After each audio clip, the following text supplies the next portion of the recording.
por hectárea por año, ¿cuánto me cuestan los últimos 10 kilos?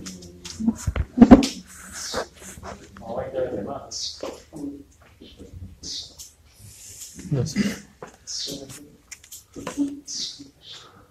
Esto es sistémico, ¿no? La conversión de carne es conversión solar, ¿no?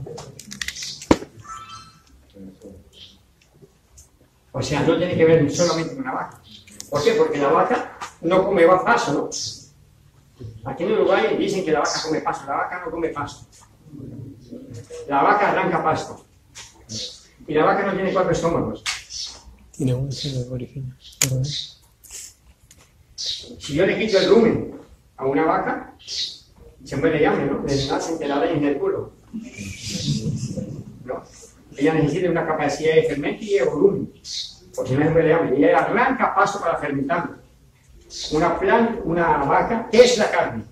Es la concentración de un mundo de carne, un caldo de cadáveres biológicos.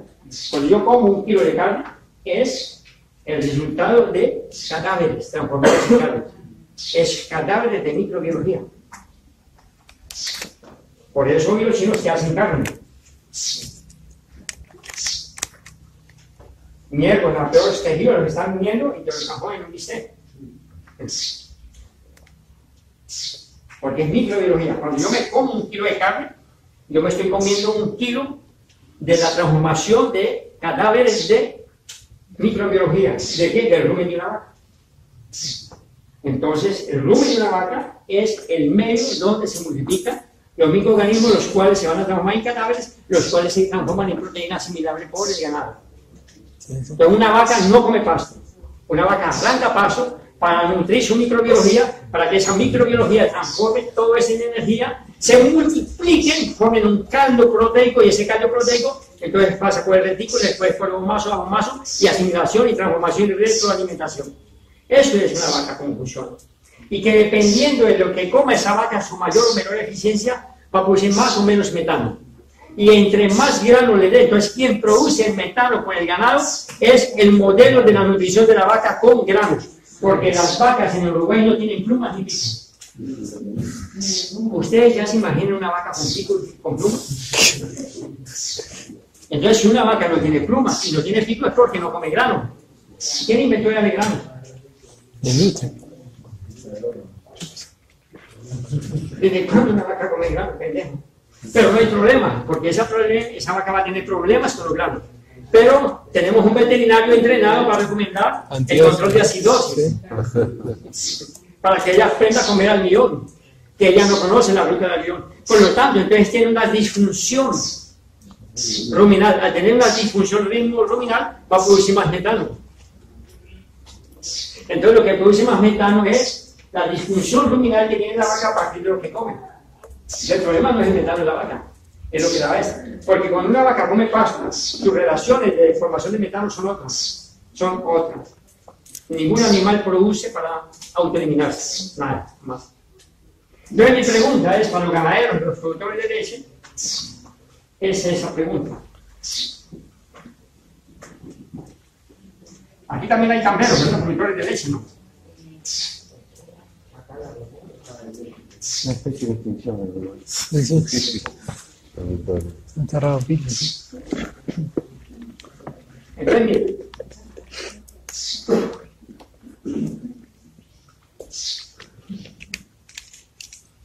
Un vasito.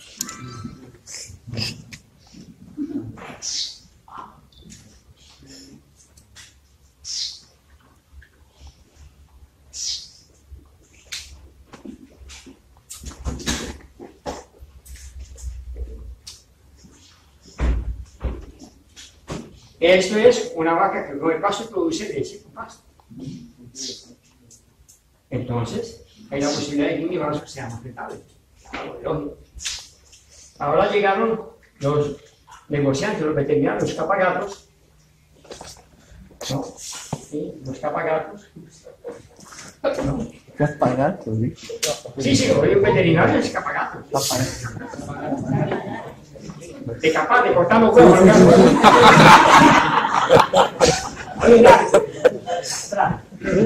Fue la misma mierda. El capón, el casado. Entonces, Entonces, y ahora entonces, ¿qué significa? Aquí estoy eliminando medio sol. ¿Por qué? Porque tengo que comprar este aquí. Cuanto menos el sol llegue a la pastura, menos. Entonces tu leche ya va hasta aquí. Aquí hay. Se va mermando el vasto de la riqueza. Y ahora, ¿qué es? Tanto carne como leche. Hoy es totalmente.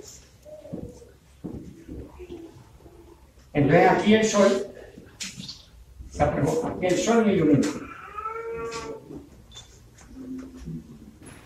Ahora, ¿quién trabaja? ¿Para qué sistema trabaja? El problema no es si sale leche aquí. El problema es cuándo de mi leche se lleva esto. Es así de sencillo.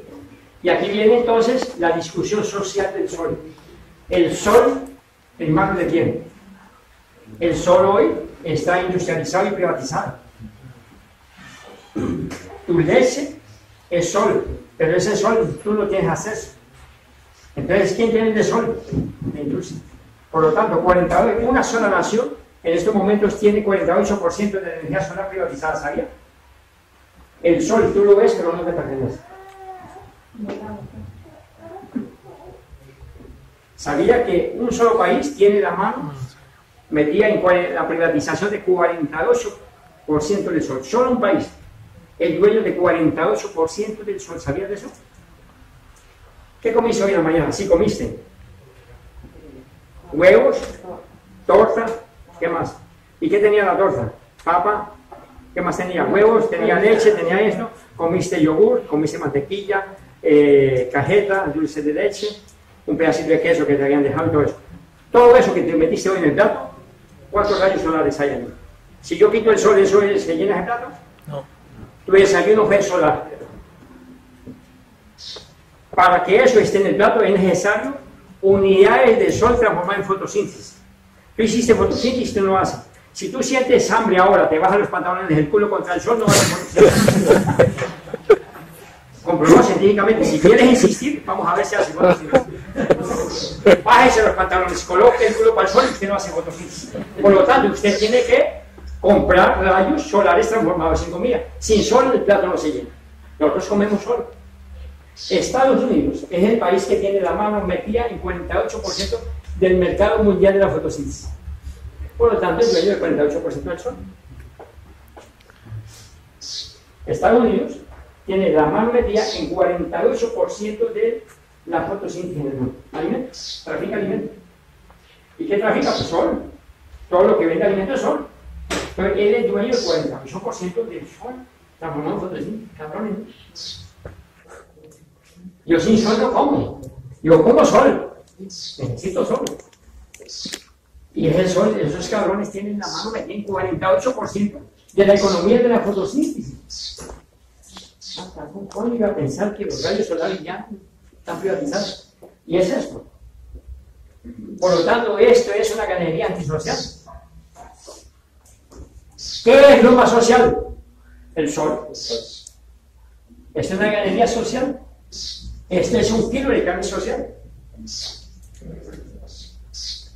Este es un kilo de carne antisocial o un litro de leche antisocial. Y ahí es donde yo digo, ¿no? ¿Dónde hago el mayor esfuerzo, el menor esfuerzo? En este yo tengo un esfuerzo, en este tengo otro esfuerzo, en este otro esfuerzo. Aquí el esfuerzo es para otros que no tienen vacas. Aquí el esfuerzo es para mí. Entonces, ¿cuánto de tu esfuerzo te queda? Producir un kilo de carne en estos momentos demanda 15 kilocalorías. 15 kilocalorías para producir una kilocaloría de 500. Siendo que el transporte se mama 5. En estos momentos, para transportar una kilocaloría de carne se gastan 5 en combustible. Transporte. Desde que se faena, desde que se lleva faenada hasta que sale, el transporte de ese animal se come 4 kilocalorías, una por 5. Invierto 1 y yo tengo, invierto 5 y tengo 1. Dígame. Aparte, sobre el grado, en el caso de forma grande, no bajan, el problema de la inflamación, que se está produciendo en el propio cuerpo y que produce la carne y la leche. Sí, o sea, eso es una simple imagen aquí reducida, simplificada, sin contar pues todas las condiciones sociales, los impactos de salud y otras cosas sistémicas que se derivan, ¿no? ¿Por qué? Porque hoy el sistema alimentario, la jugada del sistema agroalimentario es muy básico y hay que entender el capital alimentario. El capital entre agrofarmacias hay que entenderlo así. Hoy lo que más da lucro es enfermarte con la alimentación. Hoy la estrategia es que la alimentación sea tu enfermedad.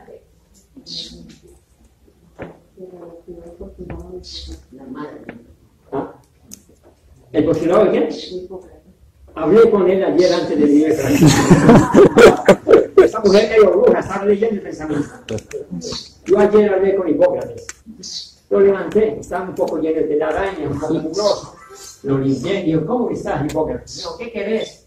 Hipócrates, sentate un poco ahí. ¿Sabes lo que tú decías en tu medicina? Y sí, que tu alimento sea tu medicina. Está bien, Hipócrates. Oye, pero mal, me hablaba ahí, ya sacando los dientes. Pero Hipócrates hablando, que tu alimentación sea tu medicina. Que tu alimento sea tu medicina. Muy bien. Digo, Hipócrates, te voy a hacer una pregunta. En la época tuya había sustancias de síntesis. ¿Qué es eso? Bueno, cabrón, yo tuve que enseñarle, a explicarle, cogí el tablero como amigo de Hipócrates. Las sustancias de síntesis son llamadas xenobióticos. Xenobióticos son sustancias extrañas a la biología que el ser humano las inventó mediante esas combinaciones así, y por lo tanto no tienen lectura de físico, bio y químico de degradación en la naturaleza, y las sustancias que se van a modificar en otras sustancias que no necesariamente son menores o menos impactantes. Entonces comencé a explicarles sobre sustancias extrañas al medio y me da el orden de síntesis. Y ahí, entonces él me dijo, entonces Jairo, ándate allá y todo, y la conferencia corrige mi error. Entonces Hipócrates les manda a decir a ustedes lo siguiente, que tu alimento sea tu medicina depende de qué suelo se produce. Hipócrates dijo eso porque no había sustancias, no sabía. Pero ahora los alimentos, para conservarse, se necesita una química que Hipócrates no conoció. Entonces tu alimento es tu veneno. Igual que Paracelsus.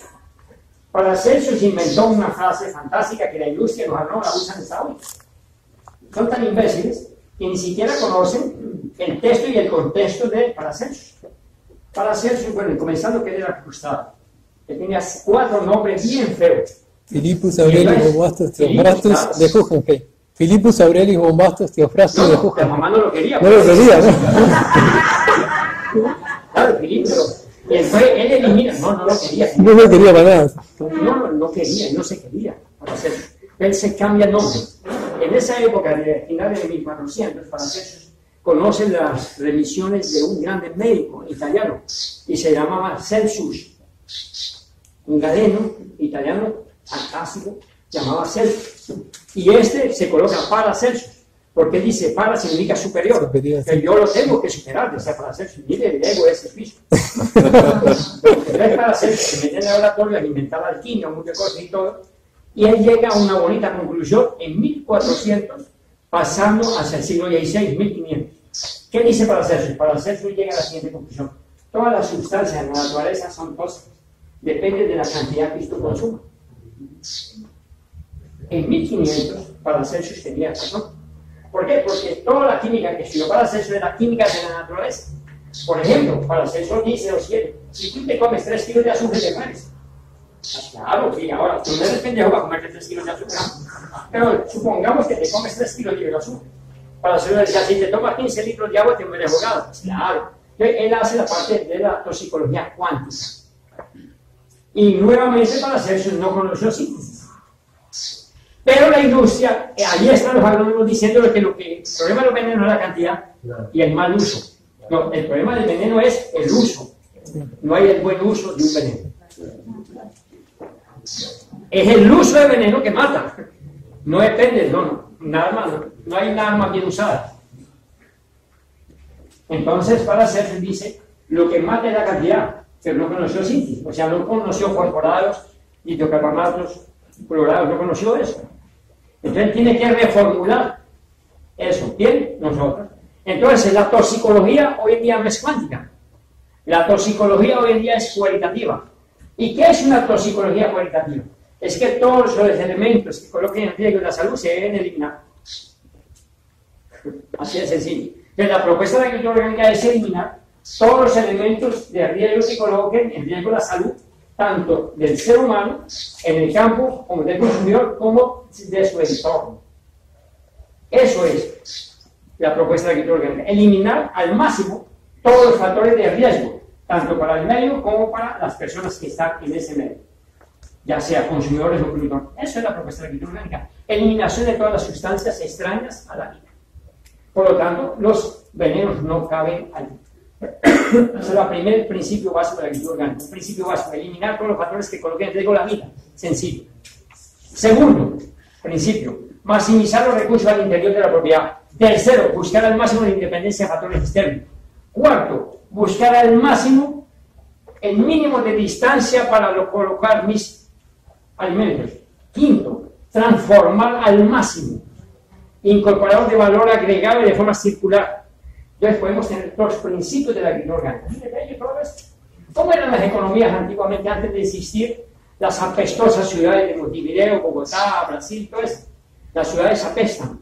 ¿Qué produce una ciudad? Corruptos y apestados. ¿Quién vive en las capitales? Los corruptos y los que producen problemas y los que imponen. ¿Dónde están los problemas de un país? En las capitales. Elimine las capitales y de que todo el mundo vuelva a la normalidad. Entonces, los capitalinos apestan. Las ciudades apestan. Hay que destruir las capitales. Hay que destruirlas totalmente. Las capitales no sirven para nada. Son factores de destrucción de las sociedades.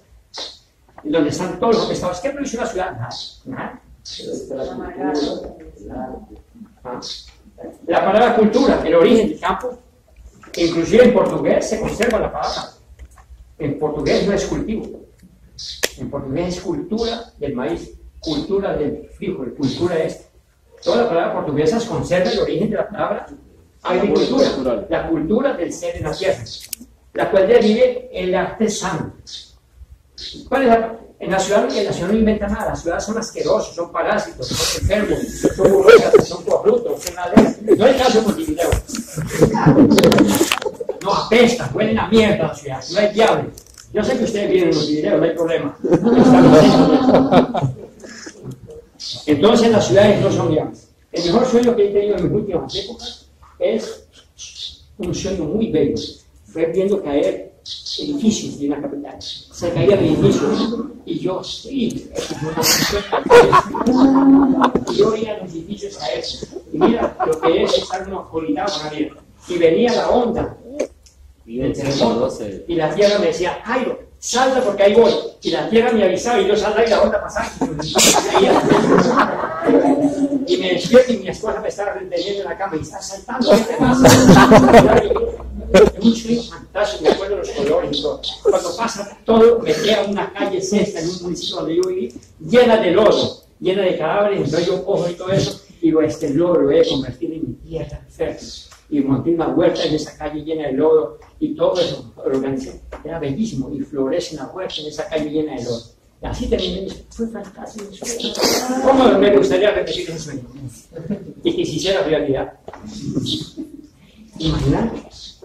La tierra de Sate, Jairo, salga porque ahí voy, y la onda, yo veía por ese edificio, la gente, y esos edificios se golpeaban entre todos, y nuevamente, voy, salta, y más edificios allá. Salite porque puedes estar en los edificios. Ándate al campo. La estrategia hoy en día, Europa no existe, Europa está jodida. El medio rural en Europa solamente contribuye con 3% del Producto Interno Bruto europeo. El medio rural, el campo en Europa, solamente mueve 3% de la economía. ¿Dónde se mueve el otro 97%? 27% de la economía global europea es venta de servicios. Y el otro 70% es transformación de esa producción. El campo solamente responde por el 3% de la economía. Y ese 3% genera 27% de venta de servicios y 70% del capital que genera en Europa es la transformación de este 3%. Conclusión, ser productor no es negocio. Además de que está fuertemente subsidiado. Sí, claro, son 580.000 millones de euros. Son 580.000 millones de euros subsidiados. Producir un litro de leche en Europa está costando en estos momentos 4 euros. 4 euros. Es subsidiado. Totalmente. ¿No? Está subsidiado los 3.70. La leche cuesta 30 centavos de euros. Pero para poder competir en el mercado le tienen que subsidiar 3.70 de euros. Como en Estados Unidos también. Yo estoy hablando con el mayor productor de leche ahora en Portugal. Tiene 500 vacas en ordeña, se está ampliando y el tipo, yo voy hablando con él. Entonces, porque fui a coger miel de vaca a su mes, coincide que está ahí con su hijo ese fin de semana. Y me pongo a hablar con el dueño, están construyendo otra sala y todo. Yo me pongo a conversar con él y él, su familia, nace con 9 vacas. Y me comienza a ir a contar la felicidad con 9 vacas. Digo, señor, ya que usted reconoce que la felicidad está en 9 vacas, ¿para qué continúa construyendo esa otra vaca? Y dice, es que es la única forma. Y no, el camino está, no en retroceder, el camino está en la historia anterior, que es diferente. Volver a la historia anterior no significa retroceder. Porque la gente tiene ese orgullo, ¿no? No, si yo llegué a tener 1000 vacas, ¿cómo hoy voy a tener 2? ¿Cómo? ¿Qué va a decir don fulano? Porque vivimos de nosotros, ¿no? Que yo soy un fracasado. No, voy a invertir 1000 vacas más. La tendencia es eso, el orgullo entre nosotros. Voy a soltarles una frase de reflexión. Hay que buscar el tamaño eficiente de la propiedad para ser feliz. Por eso no sabemos cuánto producir. Hay que buscar el tamaño eficiente de la propiedad para ser feliz. Una pregunta. ¿Cuánto come un alimento en un año? Una persona adulta. ¿Cuánto necesita comer en un año? Rápido. Cabrones. ¿Ustedes no han hecho ese cálculo? ¿Cuánto necesitamos comer en un año? Segundo, ¿qué área es necesaria para tener esos 1500 kilos en lo máximo que nos comemos en un año? Y veamos cómo con poca cosa nos podemos llenar. Exagerando, si tú comes 3 kilos de María por día, son 1500 kilos en un año. Sí, ¿no? Por eso, pero observen y verán, nosotros no hacemos cuentas. ¿Cuánto tú necesitas comer por día? ¿En cuánto área lo puedo producir? Y te comienzan a dar cuenta. Es que estamos en un mundo que no calculamos cuánto comemos por día. ¿Cuánto cargo en un día?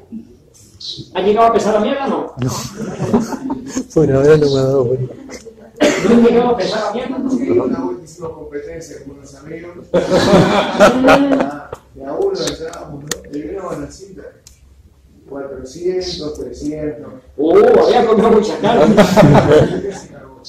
Con pizza es otra cosa. ¿No?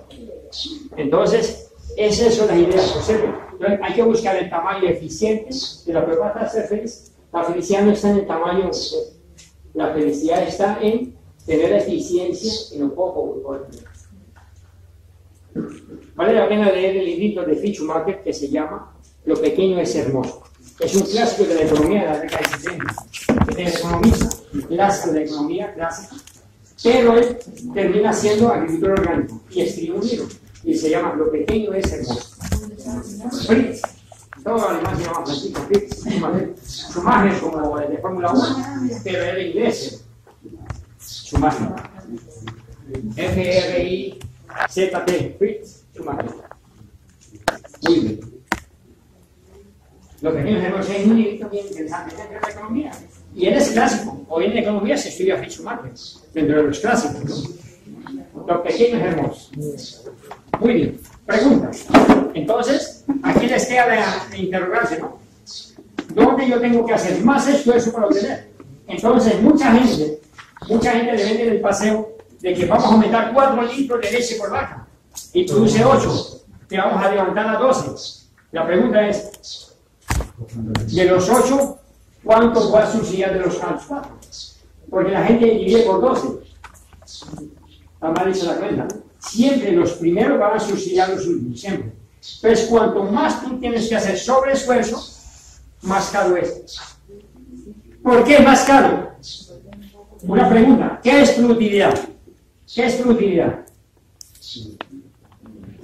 Productividad es producir más o menos. Eso es productividad. Producir más o menos. Eso es productividad en la definición clásica de la economía.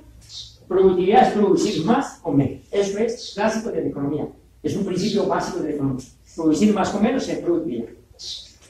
Muy bien. Si producir más con menos es productividad, mi pregunta que yo le hago a ustedes es, ¿en la naturaleza hay productividad? ¿Existe la productividad en la naturaleza? Sí. Sí, sí. ¿Hay productividad en la naturaleza? Sí, sí. Muy bien. Dime una cosa. Tú te le arrimas a una vaca y le dices, vaquita, por favor, quiero un kilito más. ¿La vaca te das caso? Entonces en la naturaleza no existe productividad. La productividad es un sobreesfuerzo. La naturaleza no trabaja con sobreesfuerzo. La productividad es un invento humano. La productividad es un sobreesfuerzo energético. En la naturaleza no hay productividad. Yo no puedo llegar a un árbol de naranja y decir, naranjita, soy Jaime, chape 10 kilitos más. Yo para que el árbol de naranja me dé 10 kilos más, yo tengo que mover. ¿Y qué tengo que mover? Sistemas energéticos para que produzca más, tengo que tocarla. La productividad es un doping tecnológico. La pregunta es, ¿a qué costo se hace ese doping? Entonces no está en discutir si yo puedo o no puedo. Entonces, ¿cómo? ¿A qué costo yo hago ese doping? Entonces, cuanto más yo quiero elevar la productividad, no hay que olvidar dos cosas básicas en la agricultura orgánica. Una pregunta. ¿Qué es mejor? ¿Adaptar el suelo a la planta o adaptar la planta al suelo? Entonces lo mejor es adaptar. Bueno. ¿Alguien no concuerda? Acá estamos El suelo de la planta. discrepando. ¿Qué es mejor? Vos decís el suelo de la planta, ¿no? Sí. Yo la planta al suelo. ¿La planta al suelo? La planta al suelo. No sé, yo estoy preguntando. No, la planta del suelo sí es más fácil. La planta del suelo es más fácil. Muy bien, ya observen. Observen y verá que hay una cosa bien interesante. Es más sencillo. Observen ya. Que todo aquello que reviste actualmente los suelos no tiene que ver nada con dos características del suelo como un ser vivo. Miren que son cosas básicas en la agricultura orgánica. Todo ser vivo tiene dos características. El suelo es un ser vivo. Arriba del suelo no nace nada. No hay ser vivo que no dependa de minerales. Nosotros somos minerales, animales. ¿Qué es una planta? Es el registro constante de todo el movimiento de los minerales. Una planta es una animación mineral constante. Se terminó la animación, la gravedad jala. Por lo tanto, toda mineral animal es antigravitacional. Todo mineral animado es antigravedad. La vida es antigravitacional. Lo que no tiene calor, la tierra, la gravedad lo jala. Nosotros somos minerales animados de forma constante y somos antigravitacionales. La vida le lleva la contraria a la gravedad. Entonces hay minerales vivos y minerales no vivos. El agua parada es agua que no tiene energía. El agua que se mueve tiene energía. ¿Cuál es el agua más eficiente para un cultivo? El agua que se mueve. Por eso los viejos decían, lo mejor de riego es el agua de la lluvia. Claro. El agua de la lluvia viene dinamizada. El agua de la lluvia viene estructurada. El agua de la lluvia no es simplemente oxígeno más hidrógeno. No.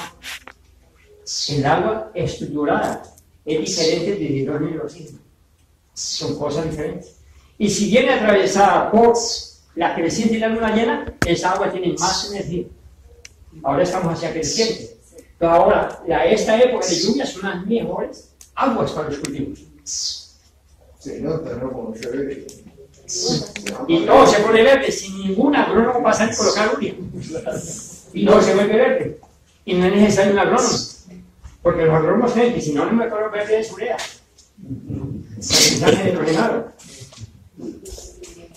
Entonces, Toda agua que esté en movimiento, cuanto más usted mueve el agua para las pasturas, más crece tu pastura. Cuanto más el agua esté quieta, más esfuerzo tiene que hacer todo posible para asimilarla. Porque un pasto tiene que convertir fósforo con la molécula en energía. Una pastura necesita un elemento llamado fósforo.